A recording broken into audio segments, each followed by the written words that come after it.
Bien, como comentaba antes de subir acá, para mí es un verdadero placer venir otra vez a Guatemala, ya me siento en casa. Es la tercera vez que vengo y me pasó algo similar a lo que le pasó al doctor Carrillo, pero a diferencia de él, yo no tuve que sugerir las conferencias, sino que Napo me impuso que tenía que dar 7 y bueno, mande, aquí estoy. Vamos a hablar un poco de lesiones vasculares en cuello, sobre todo, vamos a hablar, es mucho, como decía el doctor Carrillo, es mucho lo que se puede hablar de cada uno de estos temas en trauma, pero vamos a hacer una síntesis. Yo lo que quiero es dar unos tips bien interesantes con respecto a este tipo de lesiones. Sobre todo hablar de las características o unos tips de abordaje de lesiones venosas y lesiones arteriales como carótida y arteria vertebral. Lo primero que tenemos que tener presente es que las estadísticas de trauma cervical representan aproximadamente el 15% de todos los traumas que nosotros recibimos, ¿okay? Son menos frecuentes que evidentemente que el trauma torácico, toracoabdominal, abdominal o de miembros inferiores, pero lo importante a tener en consideración que ese 15% de los pacientes que tienen trauma cervical, en el 4 de cada paciente de ellos, uno de cada 4, mejor dicho, puede tener una lesión vascular a nivel cervical. Y eso es importante. Muchos autores han publicado, pues, con mayor o menor incidencia, cómo estaría distribuidas esas lesiones vasculares en el cuello cuando se habla de carótida, hasta 10%, de vertebral 1 o 2%, afortunadamente, y yugular, aquí sí hay una disparidad muy grande porque muchos autores hablan de que la mayor lesión vascular que encontramos en cuello es la yugular. Sin embargo, muchos autores no hablan de que exceda el 5%. Mecanismo de trauma para nosotros en mi hospital, como probablemente sea para ustedes, el mecanismo de trauma más importante es la herida por arma de fuego, representa más de la mitad de ese porcentaje, heridas por arma blanca y muy pocas veces trauma cerrado. Haciendo un review de la mortalidad de estas lesiones, específicamente las lesiones vasculares a nivel de cuello, tienen una alta mortalidad. Muchos autores han reportado hasta 40%, y lo más importante de ello es la morbilidad, es decir, muchos de ellos hablan de un 40%. ¿Y en qué consiste la morbilidad en un paciente con trauma cervical con lesión vascular? Pues básicamente está dado por el déficit neurológico, y este déficit neurológico lo conocemos desde hace muchos años, cuando el ilustrísimo Ambrosio Parés describió en 1552 la primera ligadura de la carótida, y ese paciente, según él o según los escritos, afortunadamente pudo vivir, pero con un déficit neurológico residual bastante importante.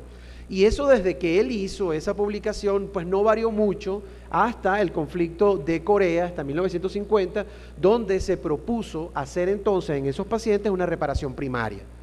Pues poco faltó, o poco tiempo hubo para que refutaran con ciertos alegatos Cohen y colaboradores, inclusive apoyados otro doctor norteamericano llamado Bradley, que decían que no debería repararse una lesión de carótida si el paciente tenía un déficit neurológico, porque técnicamente convertíamos un infarto isquémico, una lesión isquémica, en un infarto hemorrágico.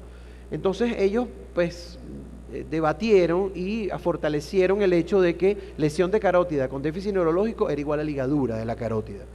Sin embargo, poco a poco otros autores comenzaron a refutar, y hasta este momento, hasta hoy en día, todavía existe cierta controversia en cuanto a si ligo o no la arteria carótida en el contexto de tener un déficit neurológico, por una nueva definición histológicamente comprobada, que es aquella área de penumbra isquémica. ¿Qué quiere decir esto? Que es el área de neuronas que todavía están poco perfundidas, pero que pueden ser recuperadas. Entonces, el daño isquémico yo puedo minimizarlo si yo perfundo otra vez ese paciente desde el punto de vista vascular. Y fíjense que la pugna y la pelea fue tanto que dijeron, bueno, está bien, pero vamos a hablar entonces de que existe un déficit neurológico leve y un déficit neurológico severo. Hablaban del déficit neurológico leve cuando el paciente tenía debilidad en las extremidades, ya sea superiores o inferiores, o severos cuando presentaba afasia, hemiplegia, alteraciones de la conciencia. Ellos decían entonces, bueno, entonces reparemos las leves y liguemos las severas, ¿ok? Pero sin embargo todavía existe cierta pugna con respecto a esto. La presencia del síndrome de Horner lo pongo acá porque inclusive cuando nosotros hablamos de lesiones vasculares es muy típico que hablemos de lesiones vasculares de los signos duros y signos blandos de lesiones vasculares. Pues eso pasa, pues muy específicamente en los casos de carótida han sido descritos signos vasculares duros y signos vasculares blandos para lesión de este vaso. De entre ellos encontramos el soplo frémito cervical, el hematoma expansivo, la ausencia de pulso de carótida o sangrado activo. Obviamente, esos son signos que hacen llevar a ese paciente directamente a la sala de operaciones. Y los signos blandos, déficit neurológico o déficit, perdón, de pulso de la arteria temporal superficial, signos de embolia aérea que están dados por ese estado de shock de ese paciente que pueda tener un compromiso hemodinámico importante, hemorragia activa de la herida bucofaringia, que no es de cuello, sino es herida bucofaringia, mediastino ensanchado, y aquí está el síndrome de Horner, lo había puesto anteriormente, a pesar de que el síndrome de Horner lo que representa es un evento isquémico, ¿okay?, a nivel cerebral, está catalogado como un signo blando, es decir, ellos piensan, bueno, si no hay irrigación suficiente al cerebro, ese paciente va a tener un problema neurológico interesante. El problema es que podemos tener signos duros, signos blandos, podemos tener lo que queramos, y más de la tercera parte de esos pacientes pueden cursar con una lesión arterial importante sin tener una clínica tan evidente. Y por eso es que hay que afinar mucho el diagnóstico, hay que saber lo que vamos a buscar, porque el que no sabe lo que busca, pues definitivamente no lo encuentra. Hablando de algunos signos duros, de esos signos vasculares, pues obviamente es una gráfica del doctor Demetriades que es muy, muy ilustrativa. Lo primero que debemos hacer nosotros siempre es el control de sangrado, pero tenemos que tener mucho cuidado con lo del control de sangrado. Ok, evidentemente lo primero que tiene el cirujano de traumas humanos en la mano son los dedos que puedan ocluir cualquier lesión arterial. El uso del Foley hemostático o el balón hidrostático de esa sonda de Foley, pues también pudiera ser interesante, pero hay que tener mucho cuidado porque el doctor Aurelio Rodríguez tiene una anécdota bien interesante de un residente que al parecer no era muy ducho en esto del manejo del trauma, que le reportó que tenía un paciente en sala con una hemorragia en el cuello, y él se preocupó, y cuando fue a ver le dijo, no, doctor, tranquilo, yo tengo todo controlado. Le había puesto un vendaje circunferencial en el cuello. Entonces, obviamente, pues eso no lo podemos hacer. Claro, paró el sangrado, pero el paciente estaba morado, ¿no? Una de las cosas que yo le digo a mis residentes que es muy importante es cómo yo voy a manejar ese hematoma expansivo. Porque yo puedo tener dos situaciones, un hematoma expansivo que es demasiado evidente, que el paciente se pone, el cuello se le pone grande inmediatamente, digo, ese paciente tiene que pasar a sala de cirugía de una vez. Pero ese paciente, la contraparte es ese paciente que ese hematoma comienza a crecer poco a poco. ¿Qué hago? Yo le digo a mis residentes, vamos a marcar el hematoma. Si estamos en la fase de observación del paciente, vamos a observar ese hematoma y vemos si ese hematoma realmente crece y si es necesario pues llevar a ese paciente a mesa operatoria. Cuando hablamos de los signos blandos, necesariamente esos signos blandos tienen que estar acompañados de una serie de estudios, como lo decía el doctor Carrillo. Cuando nosotros decidimos manejar conservadoramente un paciente, necesitamos tener una batería de exámenes para corroborar la lesión que podamos tener. Cuando tenemos signos blandos, podemos tener una probabilidad de lesión del 30%, a diferencia de más del 80% que puede tener los signos duros. Signos blandos, en cuanto a los signos blandos, cuando tengo signos blandos, yo debo apelar por lo que tradicionalmente hemos utilizado para el diagnóstico de lesiones vasculares a nivel cervical, como lo es la arteriografía, el ecodoppler, el angiotac. Hoy contamos con resonancia magnética con efecto angiográfico, y si no, ese paciente pues debe ser sometido a una cervicotomía, como vamos a ver más adelante. La arteriografía ha sido por mucho tiempo uno de los goles estándar. Al final le voy a presentar una tabla comparativa de cada uno de estos estudios, pero definitivamente produce un mapeo bien interesante y es muy específico para lesiones arteriales. Hoy en día el ecodoppler ha aumentado su participación en el diagnóstico de lesiones vasculares de cuello, sobre todo no solamente con el ecodoppler, sino con el power flow, que es para determinar realmente ese flujo cerebral, de esa carótida que va hacia el cerebro.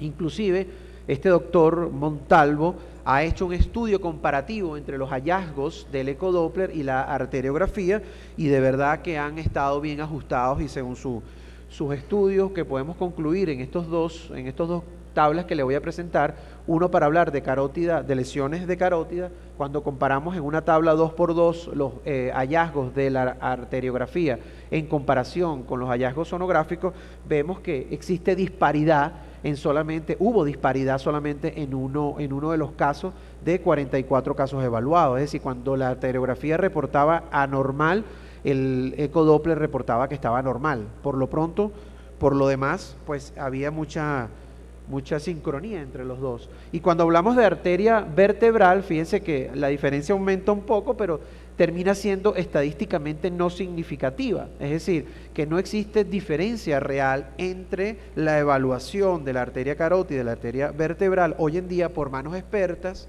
en cuanto a la utilización del ecodoppler. ¿Qué es lo que utilizamos hoy en día para el cuello con mucho más frecuencia? Utilizamos la angiotac, la tomografía con efecto angiográfico. ¿Por qué la tomografía? Porque la tomografía me da a mí mucho más información del cuello de ese paciente. Recuerde que en el cuello existen muchas lesiones asociadas, de hecho las lesiones vasculares en cuello están asociadas en el 30-40% con otra lesión a nivel de la anatomía del cuello.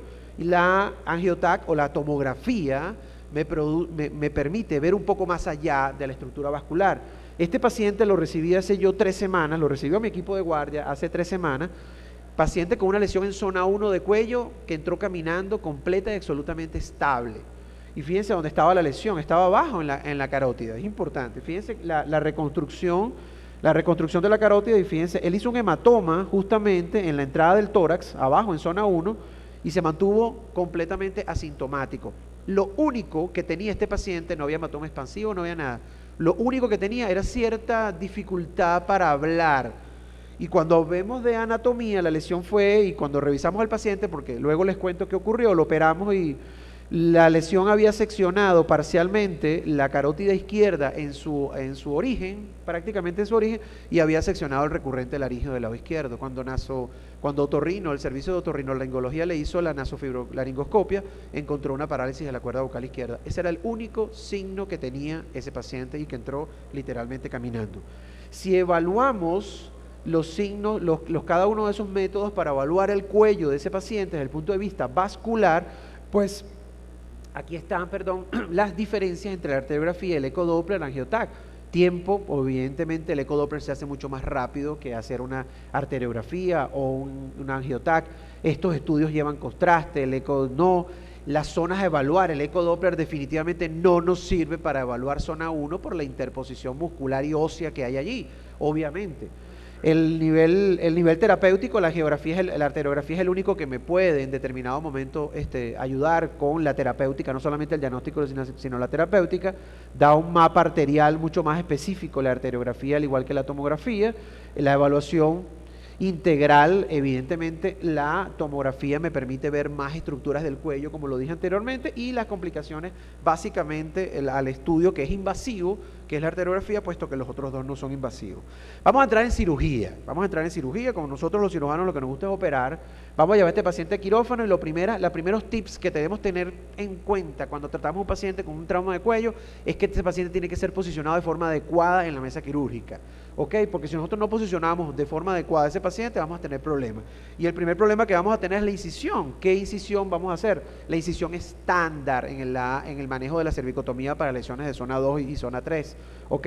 Ahí vemos de dónde va, de la apófisis mastoide hacia la horquilla external, pero con un detalle interesante. Nosotros debemos siempre curvear alejarnos del ángulo de la mandíbula para evitar de esa manera lesionar la rama marginal del nervio facial.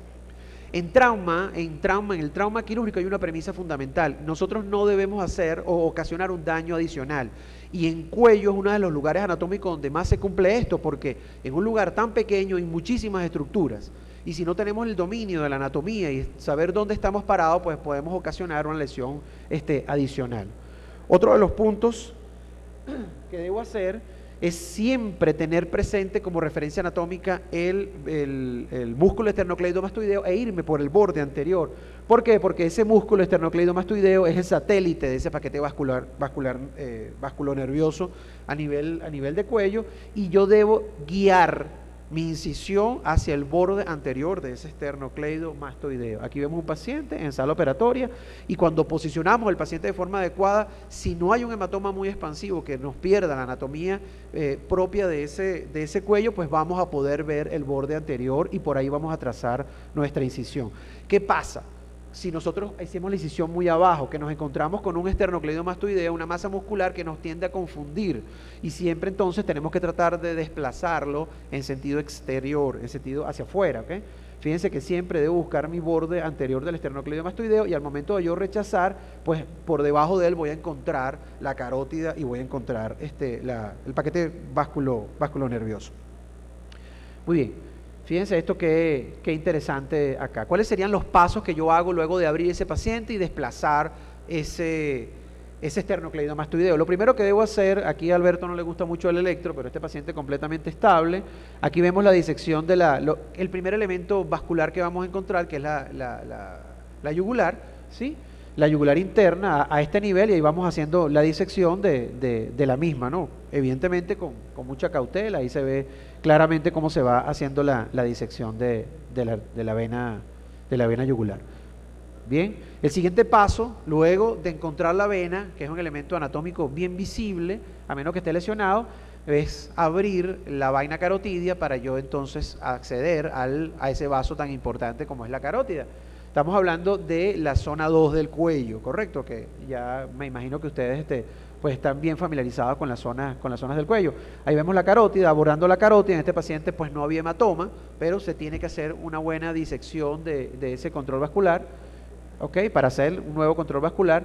Otra de las cosas importantísimas en trauma de cuello es la localización de la vena facial. La vena facial es esta que ven ustedes acá, que la ubicamos más cefálicamente siguiendo el borde interno de la yugular y sirve como satélite porque debajo de la vena yugular está el bulbo carotidio, está la bifurcación de la carótida. Muchos autores hablan de que yo debo exponer, de que yo debo cortar, ligar la vena facial para poder llegar a trabajar sobre el bulbo. Yo creo que a medida que pasa el tiempo uno se vuelve más conservador. Fíjense que aquí se está haciendo la retracción de la misma con mucho cuidado, con un retractor de vena. Entonces podemos inclusive trabajar en el caso que no haya lesión a nivel de la bifurcación de la carótida, podemos trabajar con tranquilidad con el simple hecho de desplazarla. De otra manera pues tenemos que ligarla. Ahí vemos la carótida con su primera rama, que es la tiroidea superior. Muy bien, la cosa se nos pone más complicada cuando decidimos saber cuál es el abordaje de la zona 1 de cuello.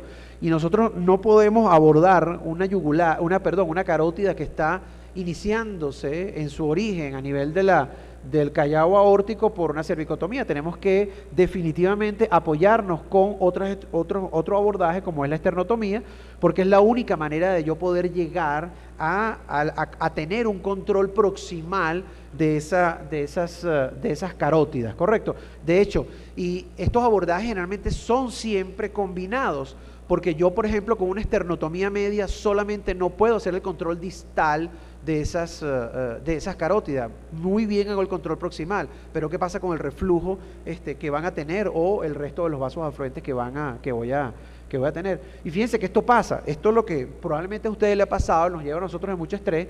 Ahí está el paciente, cervicotomía más una prolongación izquierda, mete el dedo, para, ok, pero saco el dedo y sangra, ¿y ahora qué hago? Ok, mete el dedo, para, saco el dedo, sangra, como los dos deditos de Alberto ok.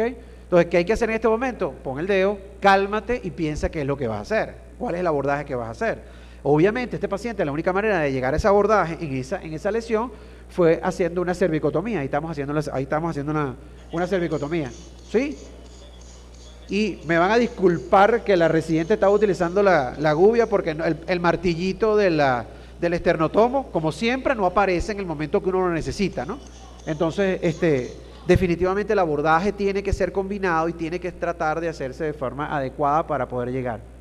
Otro dolor de cabeza, ¿cómo hago yo para llegar a la carótida cuando hablamos de una lesión de cuello en zona 3? Y quiero traerle esta demostración un poco gráfica que pude realizar, donde se ve dónde está, dónde están esos vasos carotidios ya distalmente, lo más distal posible, a nivel prácticamente la base del cráneo. ¿Cómo llegar a este nivel? Es un problema, realmente realmente complicado. Y ahí encontramos dos vasos sumamente importantes. Ya encontramos la carótida interna entrando entonces por su orificio a nivel de la base del cráneo, y obviamente la carótida externa con una relación muy importante con la parótida y el nervio facial, que va a estar allí pues haciéndonos un grado de dificultad.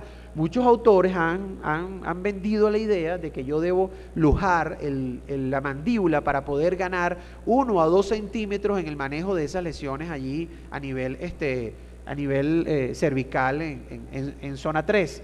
Otros han tenido la osadía de hacer una osteotomía de la mandíbula, pero eso de verdad que no, yo nunca lo he realizado y me parece un poco más mito que realmente realidad.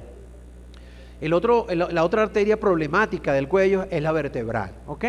Sin embargo, la vertebral tiene unas zonas bien interesantes o unas porciones bien interesantes, donde tenemos la zona 1, que es cuando ella nace, hasta que entra en el primer agujero de la sexta vértebra cervical. La zona 2, donde transcurre a través de ese canal óseo realizado por esas vértebras. La zona 3, donde sale de ella y entra en el foramen, el foramen oval a nivel de la base del hueso occipital, y obviamente la zona 3, que ya es una región intracerebral.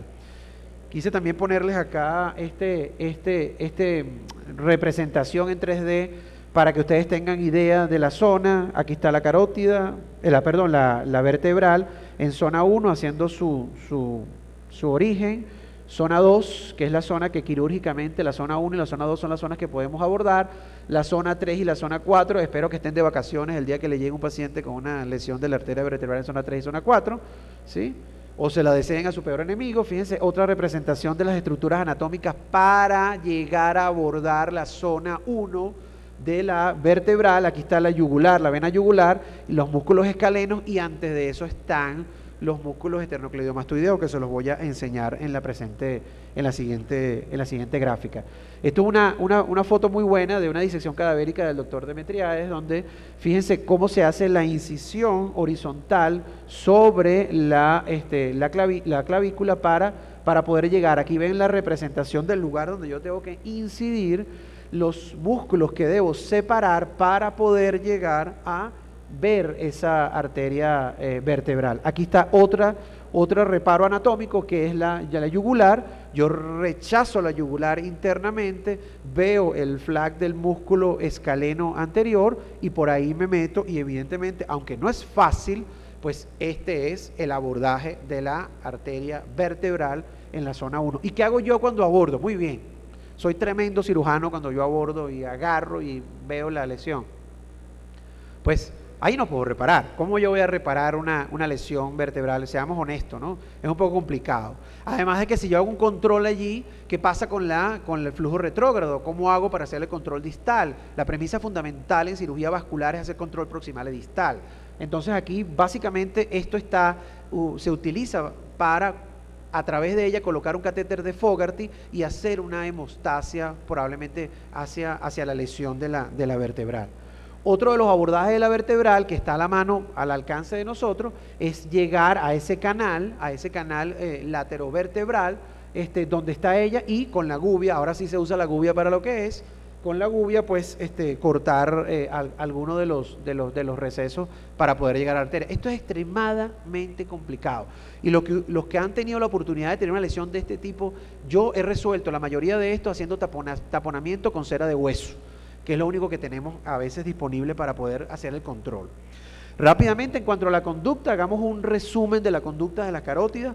Es premisa fundamental en trauma que todas las arterias deben ser reparadas, la mayoría de las arterias del organismo deben ser reparadas, y las venas pues podemos tener flexibilidad en ligarlas, pero definitivamente hay arterias en el organismo que no debemos ligar, y una de ellas definitivamente es la primitiva. Yo, particularmente, mi opinión es que yo trato de reparar siempre que se pueda. Siempre reparar para mantener el flujo sanguíneo cerebral, por aquello que habíamos hablado de la penumbra isquémica. Así que ya sea reparación en el caso del paciente estable, o ya sea la utilización de un shunt, es muy importante mantener ese flujo distal. Sin embargo, con algunas excepciones, por ejemplo, una lesión en la arteria carótida externa pues puede ser fácilmente ligada sin mayores consecuencias para ese paciente. Igualmente que la vertebral. La ventaja que tiene la vertebral, que en la mayoría de los casos yo termino ligándola, porque sí existe un verdadero flujo contralateral. Las dos vertebrales se unen en el tronco basilar, en la base del cerebro, y hay una circulación retrógrada, a diferencia de la carótida. Solo el 30% del polígono de Willis está permeable en los pacientes, o sea que yo no voy a tener una irrigación del otro lado del cerebro cuando tengo lesión de una de las carótidas. Solamente el 30% de los pacientes lo puede hacer, por eso es que estos pacientes hacen un déficit neurológico importante. Y unos tips, sé que me queda poco tiempo, pero unos tips que quiero hablar del shunt, porque para nosotros es muy fácil, sencillo, o creemos que es así, y creemos que no tiene que tiene pocas consecuencias la utilización de shunt, pero yo siempre comento a mis residentes algunas consideraciones importantes al momento de usar el shunt. Primero, es una alternativa realmente viable para mantener el flujo. Si usted no sabe o no tiene entrenamiento en reparar una arteria carótida o una lesión vascular importante desde el punto de vista arterial, póngale un shunt y espere que alguien con más experiencia lo haga, o transfiéralo a un lugar donde haya cirujano vascular, o busque el apoyo de alguno de ellos. Recordar que es un procedimiento temporal. Yo no voy a dejar el shunt y me voy. En lo que pongo el shunt, yo debo ver qué es lo que voy a ver con ese paciente y mejorar sus condiciones. Debe utilizarse un material y una técnica adecuada. El shunt no debe ser muy largo, pero no debe ser muy corto. El diámetro debe ser el adecuado para el vaso. Y otro detalle importante, que el 90% de esos shunt terminan trombosándose. Entonces, igualmente terminan tapándose. El shunt lo que me da es un margen de tiempo para yo actuar sobre ese paciente. Trate de evitar el shunt en vasos ascendentes. Esa es una recomendación que yo siempre doy. Es decir, estamos acostumbrados a utilizar shunt. Yo he utilizado shunt en aorta, en ilíaca, en femoral. Pero si ese shunt hace un trombo y ese trombo se desprende, pues va a ir a un área de la anatomía donde el problema no es tan grave. Pero si yo tengo un shunt en la carótida y se desprende un trombo, ¿hacia dónde va a ir ese trombo? Pues al cerebro. Entonces, evidentemente va a tener consecuencias. Por lo tanto, una de las cosas que en mi hospital hacemos es que un shunt de carótida no debe estar más de 6 horas. O sea, ese shunt de carótida debe ser reemplazado lo más pronto posible. Y tan importante es esa necesidad de mantener esa irrigación. Esto es una fotografía también de doctor Demetriades, donde ellos hacen la reparación. Esto sí yo nunca lo he hecho. Ellos hacen la reparación, aquí están interponiendo un injerto vascular de PTFE al mismo momento que tienen el shunt, es decir, lo van haciendo en simultáneo para evitar que exista interrupción del flujo sanguíneo a nivel cerebral. ¿Cómo reparo? Lo más común es hacer la interposición de vena safena. Por eso es que cuando yo preparo el cuello del paciente, debo también preparar los miembros inferiores para extraer el injerto que probablemente vaya a utilizar. Y un detalle importantísimo, que a veces cuando hacemos interposición de vena utilizando vena safena en miembros inferiores, es una premisa invertirlo por las válvulas, ¿verdad? Tenemos que recordarnos que en el cuello el injerto venoso de safena no debe ser invertido, porque si no, evidentemente las válvulas no me van a garantizar la irrigación. Entonces, es un detalle importante que a veces se nos olvida, ¿no? por la técnica. Aquí vemos ya colocado, por ejemplo, terminado un injerto, una interposición en un paciente. Ya se puso todo rojo, ya voy a terminar. Aquí vemos otra lesión de la carótida, ¿sí? Una lesión de la carótida, una vena bien dilatada, una facial ligada. Ahí vemos la interposición de una prótesis de PTFE. Quiero concluir con esta lámina. Este es un paciente que yo tuve, un paciente con una herida por arma blanca. Aquí vemos ciertos reparos anatómicos, aquí está el homoyoideo, aquí están más o menos las estructuras, y fíjense lo que me pasó con este paciente. Lo confieso, este paciente posterior a esta lesión, tuvo lesión de la carótida externa y de la tiroidea, ¿sí? Este paciente, obviamente las dos se las ligué, pero este paciente en el postoperatorio inmediato me hizo un accidente isquémico transitorio, que afortunadamente después se revirtió. Analizando en retrospectiva, yo dije, bueno, fue este clamp que yo le puse aquí a la carótida, que no debía haberlo puesto allí para el momento de repararlo, que estaba obstaculizando el flujo cerebral y que fue lo que ocasionó en ese paciente que hiciera un isquémico transitorio. El clamp debió haber estado colocado acá y que yo debía haber mantenido el flujo cerebral. Son detalles, tips que siempre debemos tener presente en la cirugía de carótida por trauma en cuello, que debemos mantener esa perfusión cerebral. Y cuando hacemos la identificación de la carótida externa, anatómicamente es muy importante hacer la identificación de la misma basado en que la arteria carótida externa es la única arteria que da ramas en el cuello. Es decir, la carótida interna no da ramas. Entonces aquí hacemos la ubicación anatómica y vemos cómo ya van a ver cómo se ve la tiroidea, y ahí vemos el proceso para ligar, en este caso muy particular, que decidimos hacer la ligadura de la carótida externa, ¿ok? Fíjense la tiroidea. ¿Y cómo debe ser esa ligadura? Esa ligadura siempre debe ser, tratar de hacerse, para evitar un fondo de saco, tratar de hacerse por encima de la tiroidea, ¿ok? ¿Por qué? Porque si hacemos la ligadura de tiroidea, aquí se crea, o la hacemos muy alta, se crea un fondo de saco, turbulencia, trombo, y esos trombos van ¿para dónde? Para el cerebro, ¿correcto? Entonces eso es una de las cosas que debemos evitar. En conclusión, para terminar, el cuello es un reto diagnóstico y terapéutico. Siempre hacemos como Descartes, piensa mal y acertarás, ¿ok? Como Maquiavelo, mejor dicho, si piensa mal y acertarás. Sospeche siempre lesión vascular, aún en ausencia de signos clínicos evidentes de que ese paciente lo tenga. Y como decía el doctor Carrillo, el entrenamiento es fundamental. ¿Okay? El entrenamiento es fundamental, y ya le voy a poner una imagen del entrenamiento. Evite locuras. Esto a mí casi me da un infarto cuando llego a sala a pasar revista y veo a un paciente, y este paciente que pasó un trauma en cuello, cuando veo la incisión casi me da un shock, me iba a dar a mí. ¿Qué es esto? ¿Qué significa esto? Que alguien me explique qué es esto.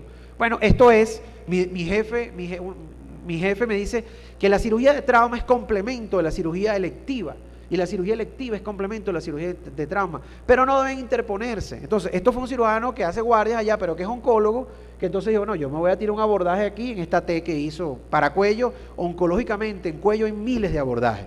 Entonces, ¿qué hacemos con esto? Pues esto evidentemente no te permite una buena exposición y un buen tratamiento de ese paciente. Y por términos de entrenamiento, quiero comentarles que la Sociedad Panamericana de Trauma tiene el curso de destrezas quirúrgicas en trauma, y aquí tenemos uno de los fundadores, que es el doctor Alberto Basilio, que me precedió anteriormente. Aquí está el doctor Aurelio Rodríguez, y aquí está nuestro excelentísimo Napoleón dando conducta ante el trauma cervical. Y quiero terminar mi conferencia. Aquí está el doctor Raúl Baturi, aquí está la práctica en cerdo. Quiero terminar esta experiencia fabulosa que tuvimos en Chile hace 3 años, y aquí vemos al excelentísimo doctor Napoleón haciendo una verdadera exposición y cómo debe hacerse, ¿no? Entonces podemos colocar el dedo de esta forma, ¿sí? Y hacemos la compresión, y no se quita el dedo para hacer el control vascular hasta que nosotros tengamos exposición. ¿Qué dijimos que tenía que ser en la vascular? Exposición proximal y distal a la lesión. En vivo, exposición proximal, control proximal y distal. Para ustedes, ¿sí? 3 o 4 veces más el diámetro de la carótida, ¿verdad? Pero este individuo, como ya está fallecido, no vamos a encontrar. Se usa para aislar la carótida. Ahí está el maestro Aurelio Rodríguez, ahí está Alberto Basilio allá atrás. La pinza de ángulo, se mete cuidadosamente, perforar la carótida de raya. Está dando rama, ahí está. Ajá. Ahí están ubicando las carótidas. Los demás. Vamos a apartarse un poquitico para que vean. Creo que se pueden acercar, ¿no? Sí, yo creo. Sí, Mejor que vayan. Moraleja, el entrenamiento es fundamental para nosotros que hacemos este tipo de cirugía, y no podemos dejar que sea el paciente que llegue víctima de un trauma con el cual entrenemos. Muchas gracias.